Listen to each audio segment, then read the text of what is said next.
a 14-year-old girl walks just minutes to her aunt's house and vanishes without a trace. No confirmed sightings, no answers. Nearly 2 decades later, her case is still wide open, and the truth may be closer than anyone thinks. If you care about missing persons cases, please like and subscribe for more. And if you know anything, share it. Your tip could help. Ashley Nicole Summers was born on June 16, 1993, in Cleveland, Ohio, and grew up surrounded by a large extended family that played a significant role in her early life. As the oldest child, Ashley often took on responsibilities beyond her age, helping care for her younger siblings while her mother, Jennifer Summers, worked. This dynamic made Ashley a central figure within the household, balancing both childhood and responsibility. Family members described her as outgoing, talkative, and full of energy. She enjoyed making people laugh, often acting silly, and had a particular interest in watching scary movies, which became one of her defining traits during her early years. Ashley's biological father was not involved in her upbringing, but the presence of her extended family helped create a sense of support and stability. Relatives were frequently involved in her daily life, offering guidance and supervision. Despite this supportive environment, noticeable changes began to emerge as Ashley approached her 14th birthday. Her behavior became increasingly defiant, particularly toward her mother and her mother's long-term boyfriend who had helped raise her. These tensions began to disrupt the household and strain their relationships. During this period, Ashley started dating a 16-year-old boy named Gene Gill. Because she was often left at home to watch her siblings, she would invite him over without her mother's knowledge. This arrangement continued until one of her younger brothers informed Jennifer Summers. In response, her mother prohibited further visits, escalating the conflict. The situation worsened when Ashley took money from her mother's purse to get a tattoo of Gene's name, marking a significant turning point in their relationship. In an effort to ease the tension, Jennifer Summers decided to send Ashley to stay with her grandmother for the summer, hoping distance would help restore stability. In the summer of 2007, Ashley Nicole Summers was living apart from her mother, staying with her grandmother in Cleveland, Ohio. This arrangement was intended to ease tensions at home and provide structure during a difficult period in her life. While her grandmother worked during the day, Ashley often moved between the homes of nearby relatives, spending time with cousins and checking in with family members. This pattern of staying with different relatives was familiar and not considered unusual, as Ashley had grown up within a closely connected, extended family network. In the days leading up to her disappearance, Ashley continued this routine, maintaining regular contact with her mother by phone.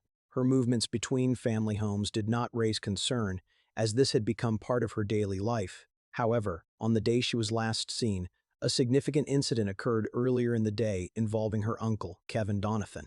According to his account, he overheard Ashley speaking negatively about family members while using her cell phone. The situation escalated into an argument, during which Kevin took her phone and destroyed it. This left Ashley without a working means of communication for the remainder of the day. Later that same day, Ashley attended a pool party at a relative's home near West 96th Street. Family members who were present described her demeanor as initially somber when she arrived. As time passed, however, her mood appeared to improve. She interacted with relatives, spent time in the pool, and engaged in conversations, becoming more relaxed and cheerful. These observations reflect the last known interactions Ashley had with her family before she disappeared, providing important context about her emotional state and circumstances. Ashley Nicole Summers was last seen in early July 2007 in Cleveland, Ohio, under circumstances that remain unclear. Reports vary regarding the exact date of her disappearance, with some sources identifying July 4, 2007, while others, including most accounts, place her last confirmed sighting on July 9, 2007. Despite this discrepancy, the most widely accepted timeline centers on the evening of July 9 near the 2100 block of West 96th Street. On that day, Ashley attended a pool party at a relative's home. She spent time swimming and interacting with family members before deciding to leave early. At approximately 6 p.m., she said goodbye to those present. Witnesses recall that she hugged her granduncle Keith before departing and informed relatives that she planned to walk to her aunt's house, which was located about 10 minutes away. This route was familiar to her, and nothing about her departure appeared unusual at the time. Ashley left the gathering with all of her belongings, including her clothes. However, she did not have a working cell phone, as it had been destroyed earlier that day. This detail meant she had no immediate way to contact anyone once she left the party. Despite stating her destination clearly, Ashley never arrived at her aunt's house. Her disappearance occurred within that short distance between two known locations. In later stages of the investigation, the FBI introduced a possible alternative timeline, suggesting that Ashley may have last been seen on July 8, 2007, near West 44th Street and Trowbridge Avenue. This information has not replaced the earlier accounts but exists alongside them as part of the case record. What remains consistent is that Ashley left a familiar environment, intended to travel a short distance, and was never seen again. Ashley Nicole Summers' disappearance was not immediately recognized as unusual due to her established routine of moving between relatives' homes. During the summer of 2007, it was common for her to spend nights at different family members' houses, which initially delayed concern when she failed to return or make contact. For 2 days, her absence did not raise alarms, as her family assumed she was staying with another relative, following her typical pattern. Concern began to grow when her mother, Jennifer Summers, realized she had not heard from Ashley. This lack of communication was unusual, as Ashley had been checking in regularly. Jennifer began contacting relatives, asking if Ashley had been staying with them, but no one had seen her since the day of the pool party. As each call failed to provide answers, the situation became increasingly serious.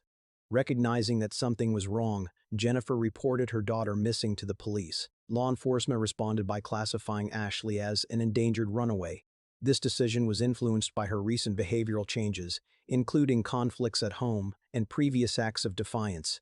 Authorities considered the possibility that she had chosen to leave voluntarily. Jennifer Summers disagreed with this assessment, maintaining that Ashley would not have left without contacting her family, especially given her close ties to them. Frustrated with the initial response, Ashley's family organized their own search efforts. They canvassed neighborhoods, spoke with community members, and distributed flyers in an attempt to gather information. However, many of these flyers were removed within a day, limiting their visibility. Although some tips were received, none led to confirmed sightings or meaningful progress. These early stages of the investigation were marked by uncertainty, limited information, and differing views on what had happened to Ashley. In the weeks following Ashley Nicole Summers' disappearance, only a small number of developments emerged, and none were definitively confirmed. Approximately 4 weeks after she was last seen, her mother, Jennifer Summers, received a phone call while at work. The call came from a blocked number, offering no identifying information about the caller's location or identity. When Jennifer answered, a voice on the other end said, "Mom, it's me. I'm okay. Don't worry," before the line disconnected. Jennifer believed the voice sounded like Ashley, but she could not be certain. The brief nature of the call, combined with the lack of traceable information, made it difficult for investigators to verify its origin. Despite the emotional significance of the moment, the call did not provide any concrete leads or direction for the investigation. Authorities were unable to determine whether the caller was Ashley or someone else. Several months later, on November 17, 2007, another possible sighting was reported by Ashley's grandparents. While driving along West 44th Street in Cleveland, they claimed to have seen a young woman walking who resembled Ashley. They noted that the individual had short blonde hair, consistent with descriptions they had received in tips. Believing it could be her, they attempted to turn their vehicle around to approach the woman. By the time they returned to the area, the individual was no longer there. Despite their efforts, they were unable to locate her or confirm her identity. Like the earlier phone call, this sighting could not be verified and did not lead to any confirmed information about Ashley's whereabouts. These developments remained unresolved, contributing to the ongoing uncertainty surrounding her disappearance. In May 2008, nearly a year after Ashley Nicole Summers disappeared, the Federal Bureau of Investigation became involved in the case, following outreach from the National Center for Missing and Exploited Children. With limited progress at the local level, federal investigators began reviewing the circumstances surrounding her disappearance and examining whether it could be connected to other cases in the Cleveland area. At the time, several young girls had gone missing under somewhat similar conditions, prompting investigators to consider possible links. Among those cases were the disappearances of Amanda Berry, Georgina DeJesus, and Michelle Knight, who had vanished in Cleveland between 2002 and 2004. Investigators explored whether Ashley's disappearance might be related, given the geographic proximity and similarities in age. These considerations remained part of the broader investigative strategy as authorities worked to identify patterns or connections. In May 2013, those 3 women were found alive after being held captive for years by Ariel Castro. Their rescue brought renewed attention to other missing persons cases in the region. including Ashley's. There was speculation that Ashley could have been held in the same location. However, authorities conducted thorough investigations and found no evidence linking her to Castro or his crimes. Castro was later convicted and sentenced to life in prison, but his death shortly after sentencing eliminated any possibility that he could provide further information. During the investigation, authorities also examined individuals within Ashley's personal life. Her boyfriend, Gene Gill, was interviewed multiple times. His alibi, which placed him out of town at the time of her disappearance, remained consistent and was verified.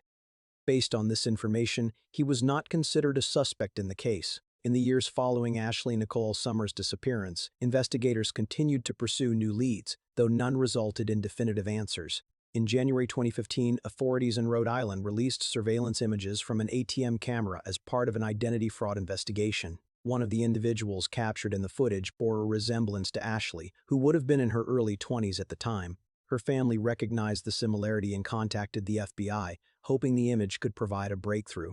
After reviewing the information, the FBI confirmed that the individual in the photograph was not Ashley, and the lead was closed. Attention later returned to individuals connected to Ashley's life. Her uncle, Kevin Donathan, who had argued with her on the day she disappeared, became the subject of a separate criminal case years later. In 2018, he was charged with multiple sexual offenses involving minors, including rape and attempted rape. He ultimately admitted to crimes spanning decades and was sentenced to 35 years in prison in 2020. Despite this development and his prior connection to Ashley, authorities have never officially named him as a suspect in her disappearance. Investigators also conducted physical searches in areas linked to Ashley. In November 2018, the FBI searched behind a home on Holmdon Avenue, a location she was known to visit. This search was part of ongoing efforts to follow up on tips and re-examine potential evidence. In April 2021, authorities carried out another excavation near West 43rd Street and Train Avenue based on new information. The search did not uncover human remains, only animal bones. Additional locations, including areas along West 44th Street and Holmdon Avenue, have been examined over time. Despite these continued efforts, Ashley's whereabouts remain unknown, and no conclusive evidence has been found. Ashley Nicole Summers has not been seen or heard from since early July 2007 when she disappeared in Cleveland, Ohio. Since that time, there have been no confirmed sightings, and no verified communication has been established. Her known activity, including phone use and any social presence, ceased entirely on the day she vanished. Despite the passage of years, no definitive evidence has emerged to explain what happened to her or where she may have gone.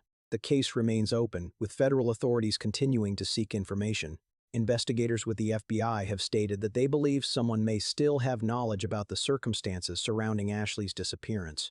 According to officials, it is possible that individuals who were present at the time or who may have heard relevant details afterward have not come forward. Authorities have acknowledged that fear or uncertainty may prevent witnesses from sharing what they know, but they continue to emphasize the importance of even small pieces of information. Public appeals for assistance have remained a consistent part of the investigation.